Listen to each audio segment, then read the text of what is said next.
one. Good morning, everyone. Welcome to the RAV podcast. My guest today is a very special guest because there are few mentors in my life. And when I was a teenager, just growing up, this is one of my mentor who really, if it's a Christian word, we could call it, he really discipled me. There are three people that were very significant in my Christian life. One was Ariel. What's the last name of Ariel again? Arsino. He's gonna kill me. Ariel Arsino, who was the one who really brought me to church. The second one would be Ernie Lopez, who began from Ariel, picking me up, tolerating all of my lies because I didn't want to go to church. And then when Ernie left for the Philippines, Rick took over. And ever since then, he was the one who really nurtured me in my Christian faith. Please welcome Pastor Rick David.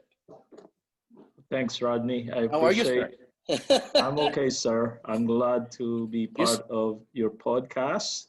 I know you are much older than me, but if you look at the screen, I look like I'm the oldest one here. First, you still have hair. That's for sure. Yeah, I don't shave. I think you still have some hair. Some. It went here. This hair is hard to maintain because you have to dye it every week, right? Yeah, it's all gray. If I don't dye this, it's all gray like this. But really? Anyways, okay. What's it like now at the, it's not Church of the Open Door name anymore. It's a Church of the Open Door International or Open Door International? It's Church of the Open Door International the whole time. The whole time, we haven't changed, right? Yeah, we haven't changed. We just don't use international for quite some time, and with Facebook and all that, so we kind of like use the full name of it. So well, the great thing now is because of this social media, you could broadcast with either your business meeting, your fellowship, or your preaching on Sundays to the other churches. How many churches do we have now? I don't know the number exactly, but the official ones, because we have some churches that have been affiliating with us for the last 3 or 4 years. But the official ones, I think we have about 15. And then the one that are still on the process, because we don't receive them until they have like gone through kind of like years of observation. So they're kind of like on a probation basis if they really like to be part of this group. So there are about 7 or 8 of them that are on that process at this point. And at this point, you're the head pastor. I also heard that Sebastian de Souza is your co-pastor. Is that correct? Yeah, he has joined us December 2009. I've been doing it since 1989. So it's I remember when you started. Yeah. So I'm going to ask you that later, though. Ladies and gentlemen, if you don't know, 15 churches, to run 15 churches or affiliated with churches and all of that stuff, it's pretty hard. If you think this in the business sense, a lot of meeting, a lot of planning, a lot of collaboration, and it takes a good leadership to maintain order, not to mention to maintain the leadership and the respect for each community. And Rick, from what I know, from when I've known him, he is a natural CEO. Not too charismatic. He doesn't have that gift, but his gift is nurturing, which is really missing from other leaders in the church. Because if you look at the leaders on some churches, they have the personality, they have that charisma on stage, showmanship and all that stuff, but they don't have that gift of nurturing, which is the one that really retains membership in the church, if we were to say it that way. Rick, you still remember when you weren't a pastor yet, and we had a little dissensions in the church, leadership trouble, and all of a sudden, the big news came to you and said, Rick, we would like you to lead the church because the leaders are leaving, and we would like you to lead the church. What were you feeling at that time? Honestly, I don't. I do not like the position of leadership. Um, and I was put in a position where I have no choice at that time. Yeah. And I always think that I should do the right thing, take sides, uh, that we have what we feel and what we think. Um, but at the end of the day, I want to do the right thing. At that moment, I think I have the ability to help, Yeah. and I can only offer it. So that's what I did. But did you think that was going to be a permanent thing for you, or temporary? One of the reason I accepted is because I made a conversation to the departing leaders that I will only do it for 6 months, so that they can have a break, Yeah. and I can be able to at least give them the opportunity to have no responsibility, and me being newly married at the time, Yeah. and working in San Ramon, commuting every day, and going to school at the same time. So I have plenty on my plate. My impression at that time was that you had different goals. Well, my goal is, like any other regular Christian, that is to have to serve in the church, but not to be on a full-time minister. Full-time ministry. Yeah. Yeah. So I did not know what I am going to go through, having all those things in my plate, but I figured I can manage for the next 6 months. I can adjust. But it's So kind of interesting that most of the leaders in the Bible, especially the most effective ones, were very hesitant in their calling. Don't you think? You're like Joshua, for example, or no, the one who gets eaten by the fish. What's his name? Jonah. Jonah, for example. He was the most stubborn one, man. But he didn't know that God had planned for him. So looking back at it now, brother, what are your thoughts? Well, as I said, you live day by day. Every day I made a point to make a reflection, to do what I believe is God's will. So I abide on that principle. Help me to do your will today. So if there's a task, whether it's hard or easy, I said, okay, give me the grace to do your will. I only go. That's why even with the decision of taking leadership, I said I can go as far as 6 months. And I didn't have any dreams except okay, after 6 months. Now that I am on this position, I continue to pray that I will be as effective, that I will keep my integrity, so that when you lose your integrity, you lose your saltiness. So I'm trying to be careful. Yeah. There are things that I struggle like any human being, but like any human being, yeah.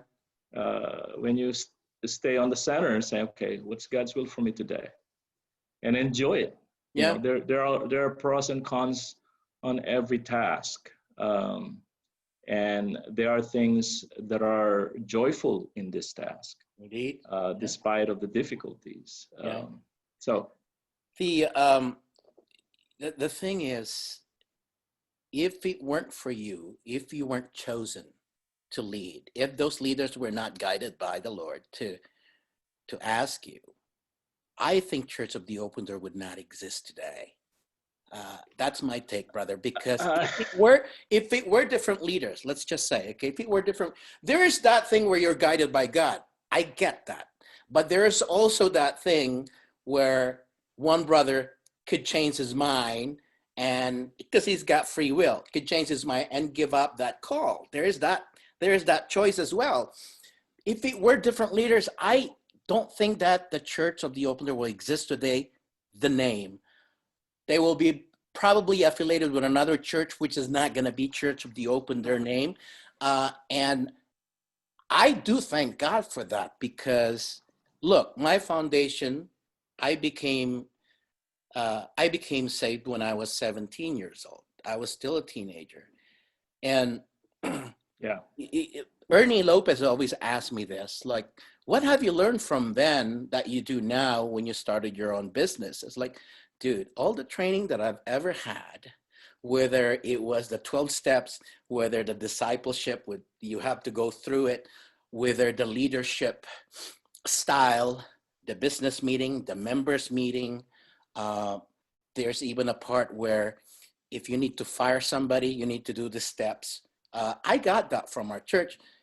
It works so very good in the business sense. This is probably why you would see some books in the business section in the bookstore. They call it Bible principle based business concept, you know. So I really think that, Rick, I think that if it weren't you, I don't think that the church would exist today. God using you, and you're a very fervent guy. You're a very patient guy. Even when you're having trials, I probably would not recognize it unless you tell me. You know? Well, having about 20 churches that you need to give some advice and guidance requires a lot of patience, because 20 different minds Yeah. that you're dealing with, different backgrounds. But God's glory, I do not see them as an employee. The people that are pastoring are God's people. And I think when you are genuine about your concern, about your love for them, it's easier. Yeah. I mean, we don't have a lot of resources when it comes to material resources as a church. Yeah, that's We don't true. have a lot of members that are affluent. So it's a lot easier when you have the same mind. When you have the same mind, and you look always on the authority of God's word and saying, what do you think God is thinking on this issue? So we look on the scripture. So we have already a platform that I don't need to wrestle. What should I do? There are things that sometimes The structure God is just already want you. there. Yeah. Yeah. That's So great. God gives us also common sense. Yeah. And sometimes God wants us to use those common sense and apply Well, them. one of the great things about you, one of the great things about being a Christian, if you're not a born again Christian, if you're not an evangelical Christian, you would think that you have this talent, what, and in the Christian term, we call that spiritual gifts, right? In the secular world, we call that talent. You have the discerning of the spirit. Okay. Yeah. You go into a house and you could sense if there are evil spirits there or not.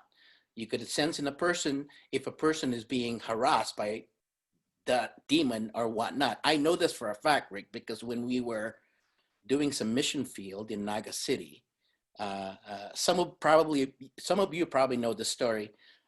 We encountered a demon-possessed woman. Now, if I was a psychologist at that time already, I would think that this woman's just crazy and got schizophrenia, But it made me a solid believer at that time. You still remember that story? We still remember that experience, right? Oh yeah, of course. I mean, there were 3 witnesses there as Christian. Oyet, me, and you. Oyet and there are I more. went there first, and then we called you.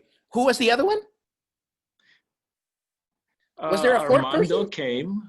Oh Yeah. Armando was there too. Yeah. A brother or a cousin of Oyet named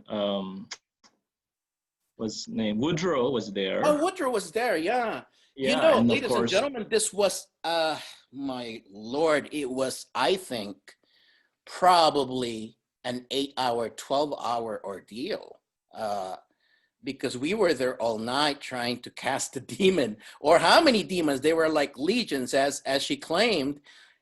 And during those moments, ladies and gentlemen, I don't have the gift of discerning spirits. Some people could actually see, not just sense. Some people have the gift of seeing the spirits. I didn't have that. So here I was doubting. And at the same time, I was already nervous, because if I was doubting and these other sisters and brothers are praying with me, It's not going to work. You have to be in unison. You know? And so here I was doubting already. And then all of a sudden I saw that calendar, man. The image of Imelda Marcus and Ferdinand Marcus changed. Me and Oyet saw it. And that's when I know, I was like, okay, this really demon possession, you know? And I think by that time it was 4 a.m. already. And then that was the time it was a little calm, because that was the time. I mean, you also got tempted, dude. You also got angry during that moment too. Yeah, I got tempted when it started spitting on me, and I didn't like the smell of the spit coming on my face. Yeah. And it's already a tiring night. You guys went to see them around what, 9 o'clock or 8 o'clock? It was then tiring. You guys came I back. think that was the strategy of the demon. Yeah, well, it's also God's provision for us to witness it. It's not accident. I mean, like, God has a plan. We got, you and Oyet went to check and see the mother and see if you guys can make sense of it. And you came back at the Christian center where we were staying. And then she was already talking weird. We knew that she wasn't the only one. She was talking to herself. Like, I know. This is not a good sign. Let's call Rick. Yeah, and I myself didn't really know exactly what to do, except I remembered watching on Exorcist, do not talk to the demon, just talk to the person. Yeah. So that's all I remembered. And as soon as I got there, and the lady was so small and petite, and yet when she was being held by you and someone else on the other hand, and she snapped, and you guys kind of like, wow, this woman has extra power that we didn't know. It took like several people to hold her. Yeah, and the only reason that she became calm is when she had around 3 o'clock. We have no other things to do except the Lord reminded me, put her to sleep. So we brought her to a hospital nearby where one of the sister of Oyet was working, and so they put her to sleep. One of the great thing about that incident is that, look, ladies and gentlemen, if you ever watch movies like Exorcist and other demon possession type of movies, it's pretty much almost like 100%. It's like that, except there's no head rolling like that. Otherwise, he'll die. But after the hospital incident, the great thing is that the woman does not remember what happened, Yeah. And so that's a testimony right there. There's no rotation of head, but I remember whenever we lay hands on her, her head is pumping, like shaking 1,000 dribble per minute. I agree. That kind of energy that she is being possessed. The resistance is so heavy.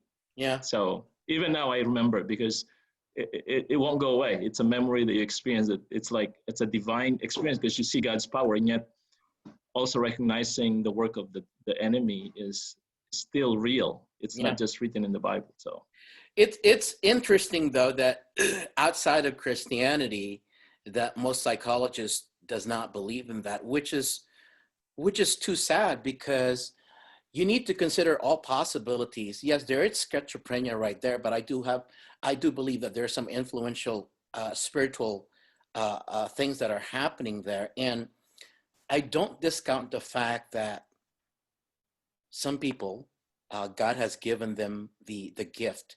Some can actually see ghosts. Some can actually see spirit. Some can sense spirit, spirit of discerning. And if only that science are able to accept other concept, other methodology, I think that there will be less crazy people in the world, I think, I think in America, maybe even in other Western countries, the work of demons start with really ruining the mind. Here we get different ways of how demonic forces works. It comes from drugs, introduction to drugs. It comes from having different vices, it goes through different experiences of sexual experiences and curiosity. So those are all temptations that I think dark forces are working. Because just like Paul said, our enemy is not real about the flesh and the blood, but the principalities and the spiritual forces of darkness. So there are many ways that the demon works Yeah. and in the Philippines, people are poor. They can afford, especially in the provinces, they don't go in drugs. They have a lot of poverty issues, and they're praying and they're looking for different gods. So Not to mention that the devil exploit the superstition in the Philippines. yeah, sure. So Yeah. those are avenues that the devil use to exploit and have a door for his influence to come in. So, brother, how do you prepare your sermon now? How do you prepare your sermon then? And how do you prepare it now? Before, when I became a pastor in 1989, there's no Google. There's no Google Bible, right? Mm-hmm. So one person recommended me to buy these big books because I didn't know how to preach for a long time every Sunday. Yeah. So I got this volume of, I think about 26 of them. For every book in the Bible, there is a commentary. And these are comments made by different pastors for the last 50 years. Yeah. And they are written in Old English. So I bought that volume, and then they told me to read books. So I'd spend reading books, and sometimes the problem is, it's easy to give foundation class. It's easy to go through the series that you know of. But when you have a group of people who are more intelligent than you, it's so intimidating. So I have to rely on, say, okay, well, I'm going to stick with it. And sometimes I don't feel that's enough. Yeah. So the preparation then is a lot more laborious now with additional resources, and you have a certain flow. I do have a way of saying, okay, for this next 3 months, I'm going to focus on specific issues that I think that are relevant. Yeah. So I am more organized. I have less need of going through different books. It's different when you're reading and then take your notes. Agree. I used to preach on a bunch of papers. Now it's all on computer base, taking notes. I still take notes. Don't you guys have a program for that now, as far as template and all of that stuff? No, I don't use templates. I do read now that I used to preach every Sunday. Then since 2010, I preach every other Sunday. And then beginning this year, I only preach every third Sunday. So I only preach like 2 Sundays for Sebastian, because I still work as a data analyst for Publica. So with that, I became a little bit more focused. So my preparation more is like I start reading on certain topics ahead, because I already have a certain ideas what I want to preach for the next few months. I think I'm more on doing on series. So you're more in doing the series, but that doesn't add to the fact that if there are some certain issues happening in the world, you would insert that somewhere in your sermon, right? Oh yeah, I mean, there's what, hear what the Spirit of God is saying. There are times you need to pause. Series does not make you be rigid on it. Series does give you a certain direction, but also there are times to pause and say, this time I'm going to talk about certain issues that are more relevant. Yeah. So that's the beauty of it, because you have more time to prepare, you have more time to think. How's your quiet time nowadays? Say that again? How's your quiet time nowadays? Well, after a while it becomes a habit. Right. It is a habit. It's part of, just like eating becomes the regular routine. I kind of didn't like that idea, bro. I mean, personally for me, I didn't like that idea of a ritual, a regimen every day, kind of, you know what I mean? Well, there are, going to a gym, some people are excited to go to gym. True. It's true. Right? So it's not a routine, or it's not an obligation. So I love food and I like eating. I look forward to have a time with my wife to have meal together.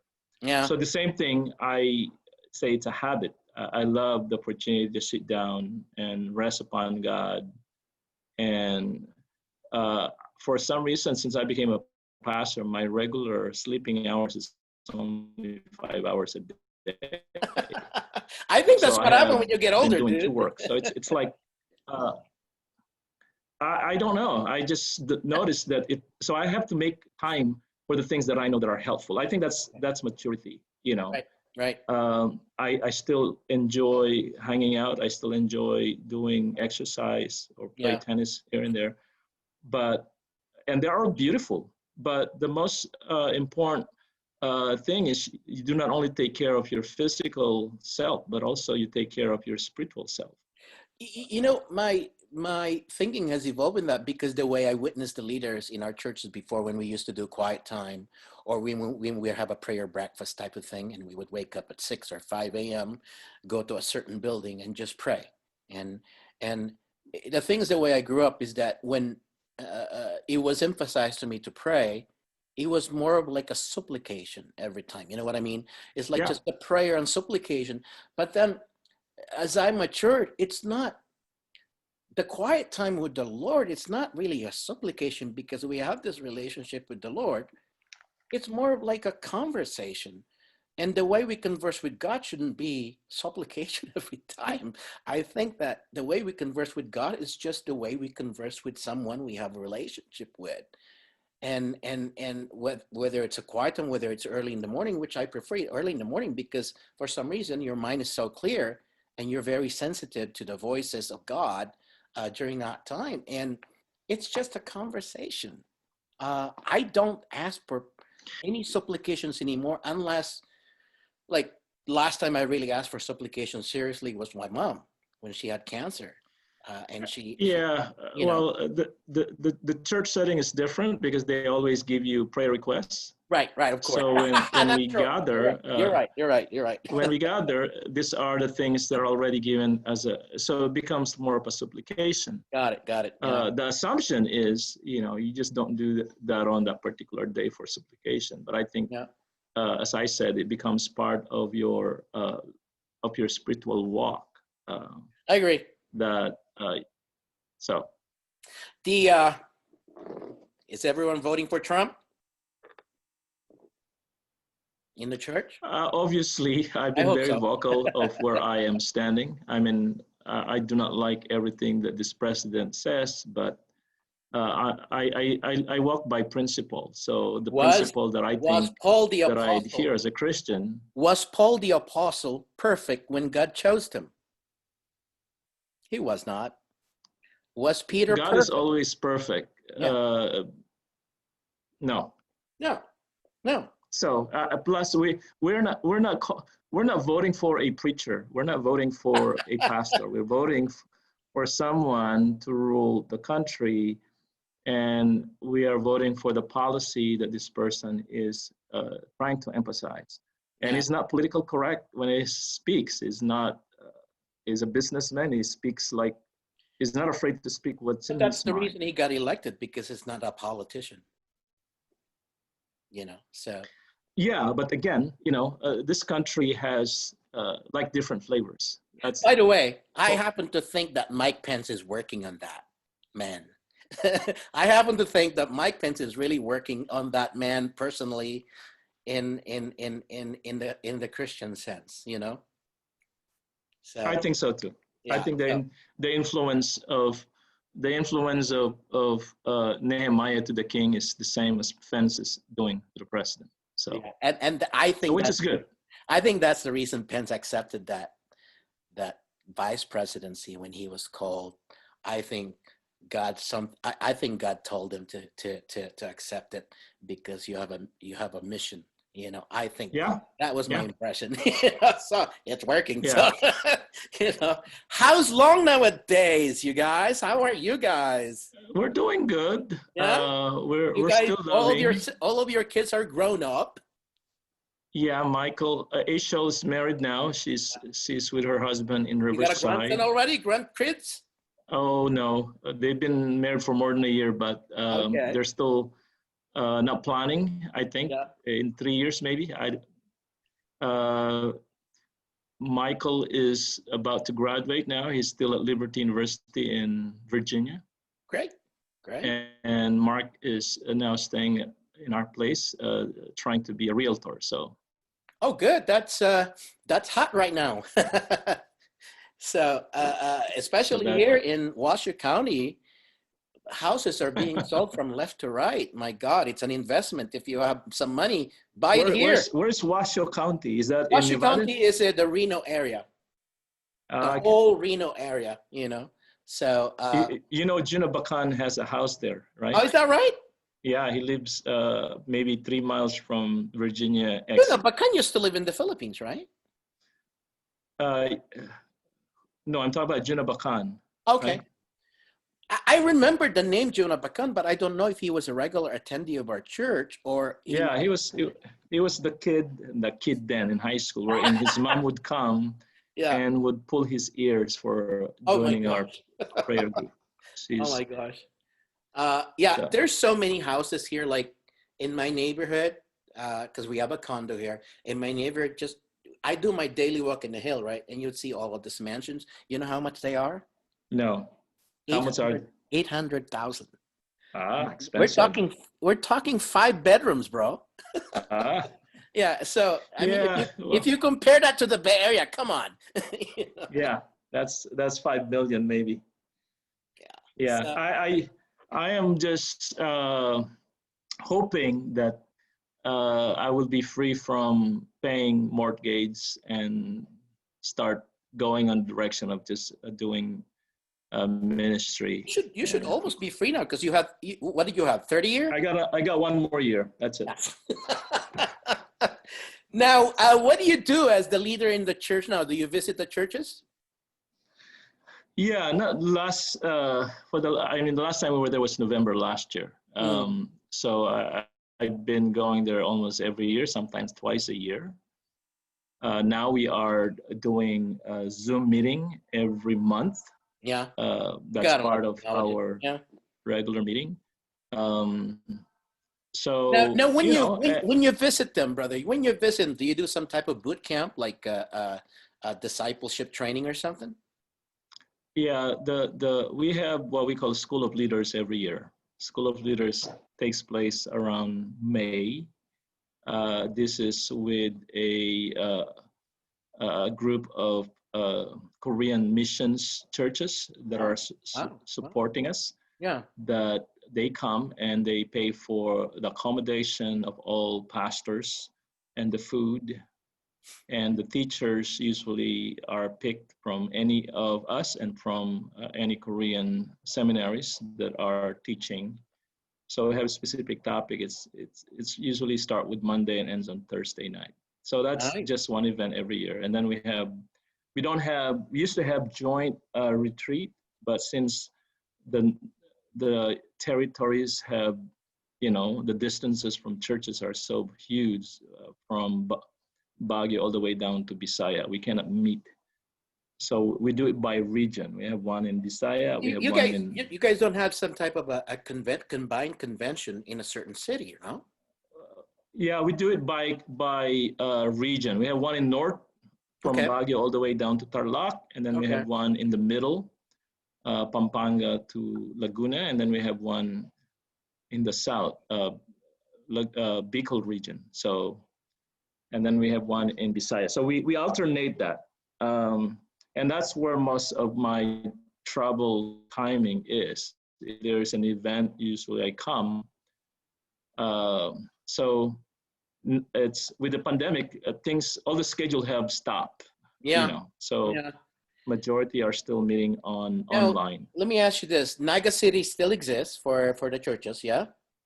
Yeah, Naga City has expanded to 4 different groups. Wow. And then we have another 3 churches that are affiliated. So now the Bicol have 7 churches already. Yeah, because I got my network goes all the way there, and then we got Pangasinan, and you have several in Pangasinan, right? We have Mangaldan, we have Urdaneta, we have ministry in Calasiao, Oh and wow, of course, that's close to San Carlos, or, yeah. or, yeah, and Yeah. then San Carlos has other barrio ministry. So uh, And then Manila. it, How many do you have in Manila, brother? Manila has two, one in Balintawak and one in Cubao. No, three, and there's one in Marikina. So for those people that might be interested, are they all named Church of the Open Door? Yeah. It's very easy to Google them, yeah? The Google is usually works for us here. I don't think the I the see. church in Urdaneta or church in Tacloban or in Nabal Yeah. are on Google. Yeah. So yeah, See, that's guys, if you are listening to it. this and you're a member of Church of the Open Door, uh, please comment and put the address on the comment just for the people who would like to visit you there, especially in the Philippines, because I got some audience in the Philippines there too. So it would be really helpful if you could provide the address via the comment on YouTube, okay? What makes a good leader, Rick? Well, leadership is influencing others. So if How do you influence others? you influence them, number one, not only by teaching, it has to be by example. You can only be a big influencer if they know you. Yeah. The, uh, people can idolize someone. I don't want to be on that leadership. I think if you know that person, then you can speak to their heart. If they see you as someone that is genuine and worth to follow, it will be easy. I only try to follow what I know God has influenced me, and I try to do the same. Yes. I don't have ambition. Unlike when I was young, I became a new pastor. Man, how can I compete? It's more of competition. How can I be a big church? I decided a long time ago I cannot be a competitor. I can only be someone who can influence, and I do it one at a time. So if I can influence 12 or 20 and do the best I can for those relationships, then I think I'm okay. Well, those other 20 can influence others also, Yeah, so if they can do the same, then that's the number of things that can make a bigger impact. Yeah, But indeed. I'm only focusing on the task that is given to me, and that is for me to be real, to really care about them, and not just be a teacher. You can have a lot of teacher, but if you are not just a teacher, but someone who cares about them, I think that's more impactful as a leader. Now, in the business sense, and this goes with the churches also, having that business sense there. And of course, it's a little different in the churches because of the spiritual sense. But speaking of business sense, what's the difference between a pastor and a manager? Well, I have managed project. I work as a project manager for the county. I have some projects, and I have hired, or at least people work under me. Right. And so business sense can be done without being that personal. But I think adding a personal concern for the worker gives more inspiration and more openness, and there's more motivation. When people that are working for you are motivated, you don't need to watch them. Right. If you apply just business sense for a matter of profit, then the relationship is not very strong. But when there's relationship, you can make correction for the better of the team. So it can work for both business and also for church or any organization for that. Or any organization. Now here's a tricky question. Is leadership a gift or is it developed? Leadership is always learning and growing. Just like if you are gifted to sing, it doesn't mean that you know all the notes. You But it is a can. gift, nevertheless. It's a gift. Okay. I think part of that is it's just like God incorporated all the backgrounds that you have, the genes that you have. I don't Yeah. know, but the people that have influenced you, God used all those little things to have your makeup. Yeah. But in addition to that, is it's a calling. It is a Uh, calling. there, You know, there, yeah. unless you have a calling, a sense of calling from God, you will not make that sacrifice. Yeah. And You will not make that extra effort. ladies and gentlemen, you will also know if you have that leadership capabilities, because people will follow you no matter what. You don't have to tell them, follow me. They will follow you, and you probably don't know why. That every time you are onto something, they want to help you, and they want to make sure that that vision is implemented. And that's one of the sign of a leader right there. Now, I'm not saying whether it's good or bad, because not everyone is not everyone can not everyone can be a leader. But when you're a leader, you could either be bad or good. I mean, look at Hitler, for crying out loud. I mean, a lot of people followed him because he had that gift as a leader. So you can use that gift, like, let's say, like what Pastor Rick is saying. And then you have this calling from God, or even calling in general to help people, let's say homeless, uh, uh, uh, anything else, the Crisis Pregnancy Center. That's another one. Do they still exist, by the way? I think so. Yeah, because I I hear think it's so. Planned Parenthood now, for crying out Yeah. loud. Yeah, okay, good. Because I remember we used to help them, and we used to march all over Market Street Yes. during that time. How has your witnessing, soul winning methodology changed over the years? Uh, yes and no. The gospel does not change. It's about the Of course. message of God's love and God's connecting to mankind. The no is the way we do it. I mean, we used to have a program. I call it program because it's an activity that we do on. It evolves from once a week to once a month to do it on your own. Yeah. But with the last 8 months of pandemic, people are scared to talk to you because you might be carrying a virus. This is So that true. changed all these programs. Yeah. What we're using is mostly on social media. I mean, it's surprising that sometimes my preaching will cover about 1,700 people view it. And then there's a tool that you can check how many minutes did they actually spend on your thing. Right. And the first 5 minutes, we have a half of that, first 5 minutes. 20 minutes, we have only about 10%. But still, 10% of 1,700 is 170. Well, but sometimes they go back to it. Sometimes they go back to it and watch. Yeah. So again, that's just one approach that has changed. And the things that has not changed is you be a good example to people that are around you, your family, your friends.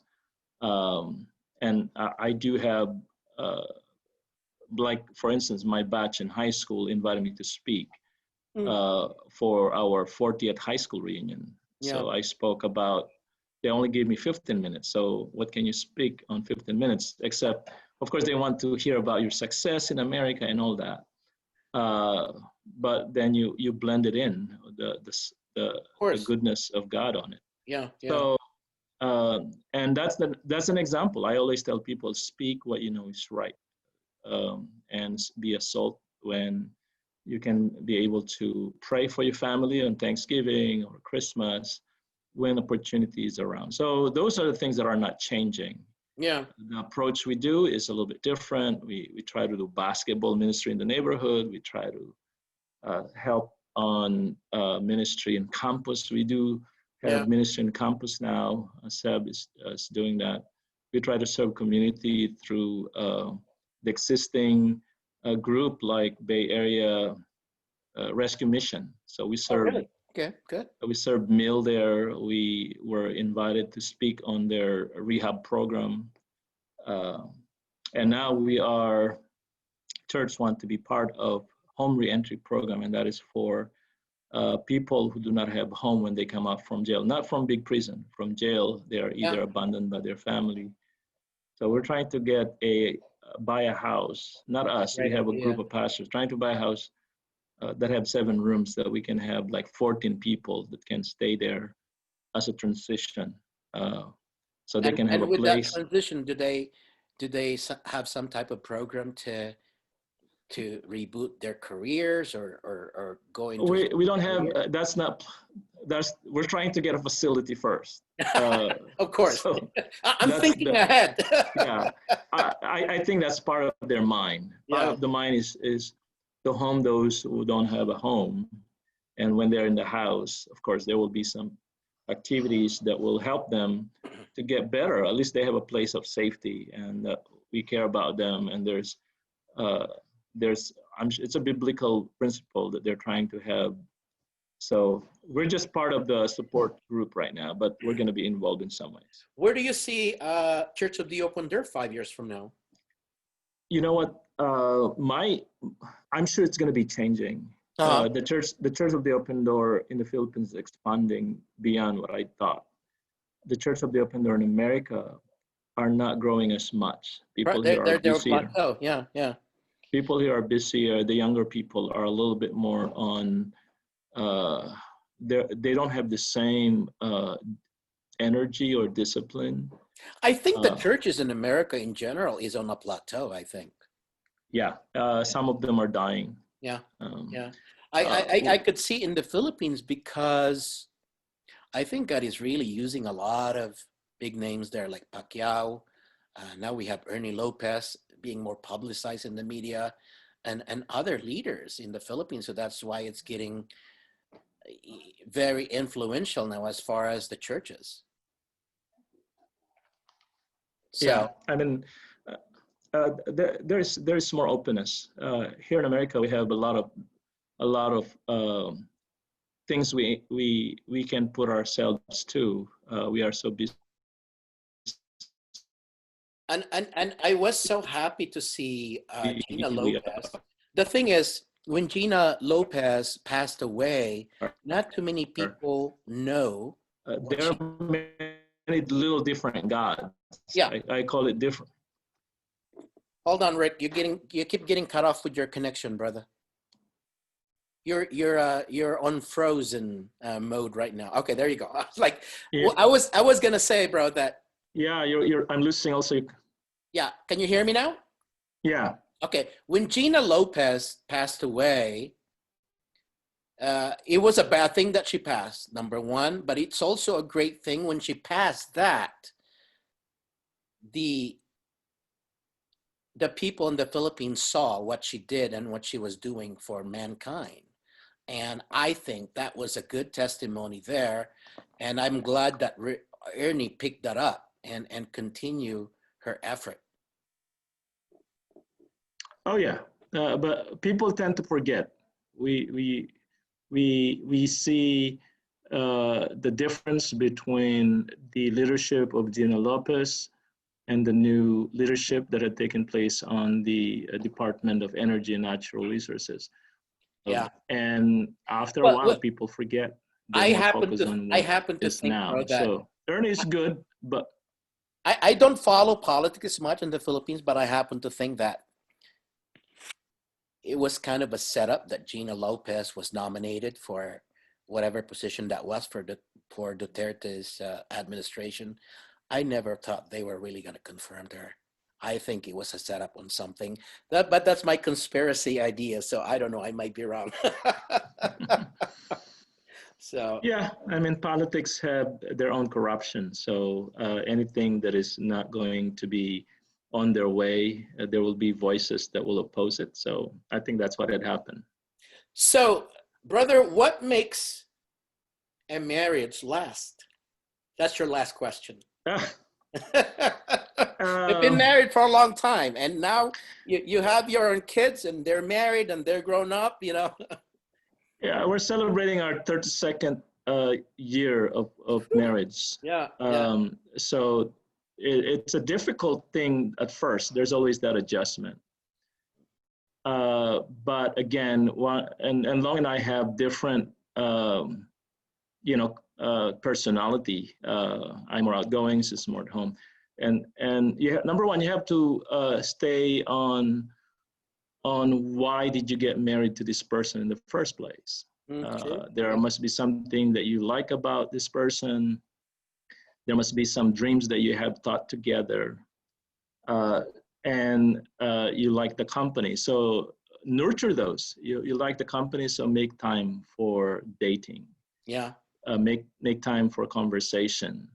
Especially Uh, now you have time that all of your kids are oh grown. yeah, with COVID, we have more time. She works at nighttime. I used to only see her on days that she's not working because she works Yeah. at 3. She comes home at 1. I leave the Mm. house at 7. I get home at 6. So by the time I get home, she's not here. So now it's different. For the last 6 or 7 months, I see her almost every day in the morning. So again, 3 things. You stay as friends, because when you're friends, you can accept all the differences, the good and the bad, I agree. and then nurturing it. Again, communication. Have a time of companionship. Uh, Go vacation together. That's I fun. learned, that's why when we hired Pastor Seb, it gave me freedom to spend time with my wife and my family more. And it took me 10 years to start doing that, which is bad. I learned Yeah. that from experiences, because I didn't know we're struggling, but we're having some issues that we just don't want to talk about it. Right, right, right. But again, they say marriage is like a wine. If the longer it gets, the sweeter it should be. It's like But fine it takes wine, a as lot they of say. process of Yeah, cooling yeah, yeah. it. Yeah. So I agree. I hopefully, agree. and of course, God said the carpenter of the house. So if he's the carpenter, he You can know, repair any issues for what I the. admired about you, because I've known you since you were single, what I admired about you is that when you like someone and you want something, you go for it. I mean, there was nothing can stop you. Why 'Cause I not? know how you and Long dated, dude. It's like, damn. I mean, that was just like direct to the point, and no going around the Hey, bush,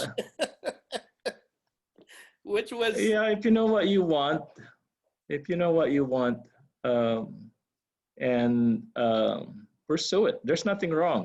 I think it's just like she's the person that is made for me. So yeah. I Yeah. and I said, okay, that's a gift. Another gift, have it. Well, what are your last words for the brethren that might be watching this? They might be sharing it to someone. Well, as I appreciate the opportunity to speak. Again, be true to yourself. Uh, know your calling. Know that you are valued, loved by God, and you are a person that has a purpose, not just to live, but to live joyfully. And you can be able to accomplish that if you are doing what you're made of, what you've been destined to. So, as God said, seek Him first, ask for His will, and He'll guide you throughout the good times and the bad times, because there will be 4 seasons. There will be cold times and season of winter, but there will be spring and fall. So enjoy the ride. Oh, I forgot to ask you So this keep the last faith. question. I forgot to ask you this last question, brother. I know I was supposed to Okay. ask you this the first time, but I'm going to ask you now anyway. Look, before you became saved, your goals was to make a lot of money, brother. That was your goal. What changed? And do you still want to make a lot of money? Oh yeah. You know what? My first goal when I coming to America is to become to make a lot of money, because I wanted to. I grew up poor, so I don't want to live a poor life. But you know what? God gave me all what I needed, uh, and you know, it's just like King David. I didn't have too much that I will forget God, but I have Yeah. enough, and God sustained me.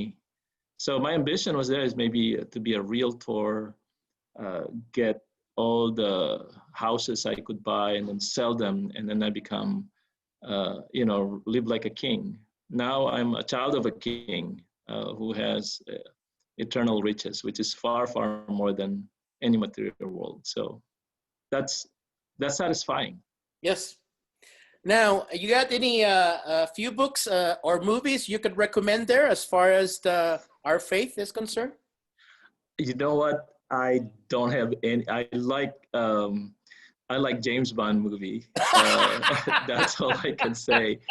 Uh, and I don't have any particular book.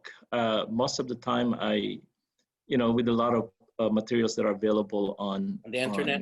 Yeah. Google, I will read a certain topic, different opinions. I read a lot of manuals even for work. So I don't have time to read one whole book. I Yeah. get a book with a certain topic, and then I will browse through it. And I'll only pick what I think is relevant for me at the time, and I keep them just in case that I've read that I still from time to time is Rick Warren's Purpose-Driven Life. So that's what I can recommend one movie that you haven't watched it probably. I don't know if this is on the stream of Netflix or HBO or on the Apple already. It's called Infidels. Really good movie.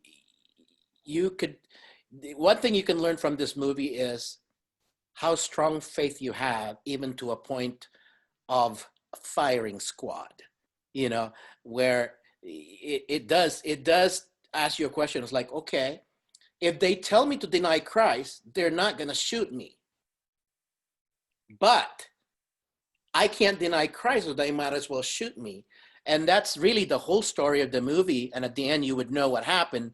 I can't tell you, but you have to watch the movie. It's called Infidels. It's a new movie that just came out. I watched it 2 weeks ago on the big screen, but I don't know if it's already on Netflix or available on Apple TV already. It's a very good, it's a true story movie. I'll check it out. Yeah. Thank you. The actor that played that part is the one that starred on Passion for Christ. Oh, okay. Yeah, so I recommend it very well because he would really encourage the people in faith as far their strength and their faith. That's good. In Thanks. the time of trials. All right, brother. Look, I want to thank you for nurturing me when I was young. I did a lot of stupid things I wasn't proud of when I was young, but I want to thank you for always being there, always, even to this day, as my mentor, and always helping me with just about everything, whether just talking or advice. Last time I talked to you was when we were having lunch with Ernie Lopez in Oakland. Hopefully I can have lunch with you guys again when he shows up here. Let me know. Other than that, I want to thank you, not just you and Long. You were always there. You were always there for me, really, if I think about it. So I thank you for the time, my friend. I thank you. I thank God for you. I treasure you as a friend. So stay strong. You too, brother. All right. Bye God for bless. now. Bye. Bye.